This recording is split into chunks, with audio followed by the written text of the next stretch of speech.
Fabulous, isn't it? What's incredible is that Glasgow is only a short distance away. The Trossachs is a fantastic place to escape the hustle and bustle of life. It's wild. It's spectacular. And for hundreds of years, this landscape has inspired artists, something it continues to do today. This is the Kelvingrove Art Gallery and Museum in Glasgow. It's home to some remarkable paintings, which helped to establish Scotland's reputation as a centre of artistic talent.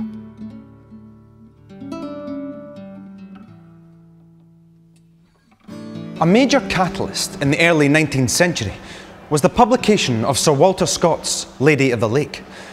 Artists turned their attention to a landscape which previously had been all but ignored. Among them, Alexander Nasmyth, whose painting Landscape Loch Katrine has strong hints of Italian influence. Nasmyth's pupil, John Knox, was a master of meticulously painted panoramic landscapes. One of his finest works is his sensational view from the summit of Ben Lomond, painted in 1834. In 1853, John Everett Millais painted the definitive portrait of the leading Victorian art critic, John Ruskin. The setting, a cascading waterfall at Glenfinglas. In the 1880s, a group of artists known as the Glasgow Boys shook up the constraints of the Victorian period. Inspired by the French Impressionists, they descended on the village of Brigaturk to capture life in the raw. Among them, George Henry, Joseph Crawhall, and Sir James Guthrie, whose painting of a Highland funeral is seen by thousands of people every year.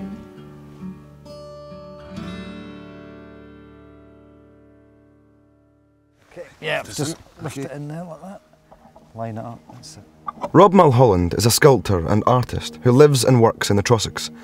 It's his surroundings that drive him to produce much of his work. Rob, as an artist, what is it about the great Trossachs that inspires you?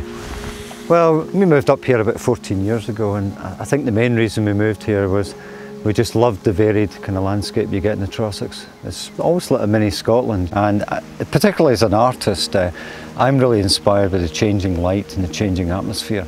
It is a dramatic place to live and work. It's a great place to get ideas. And I have to ask, what's the significance of the mirrored finish? Well, the mirrored finish, I was trying to find a way of relating back to the people that used to live here. There were crofters and there were communities, mostly just sheep farming, and they were given new land down in the Cars, and this area was planted for forestry. So I wanted to use something that would reflect back, if you like, to the people that lived in this area before. And I was trying to get a ghost-like image or a vestige, and hence the title of this piece, Vestiges. And I wanted people to almost kind of stumble across them and realise that these were kind of like memories of the people that were here before. And people do, of course, literally do stumble across them. Yeah, you see people coming down. Yeah, when you see people coming down here, it's quite amusing, because I'll maybe come up and just check the sculptures every so often, and you will see people actually walking right past them, and then they just catch them in their periphery vision, and then they turn, and then they realise that there's something there that is unusual. The effect when you look at these is 1 minute you can see them, the next minute it disappear, and it is quite beguiling. And I think that's what's quite interesting about creating art, especially here in the Trossachs, and really constantly developing and challenged to try and come up with new ideas.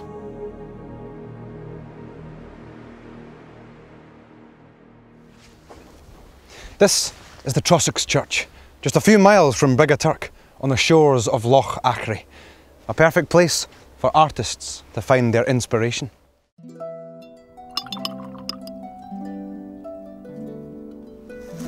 Angus, the Great Trossachs has been captured a lot by artists over the years. Why do you think that is?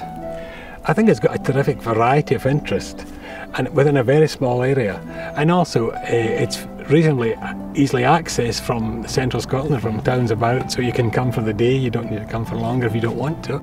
The seasons, with the amount of trees about and the colour, it's tremendous. You can come and get completely different impressions of the same spots. The Scottish skies are lovely, and of course you've often got water, and of course every season you can come spring, summer, autumn, or you can have 4 seasons in one day. It's just such a lovely place to paint. The colours, the changes in the seasons are so immense, and if you get a nice blue sky, reflects in all the water, and it's just gorgeous.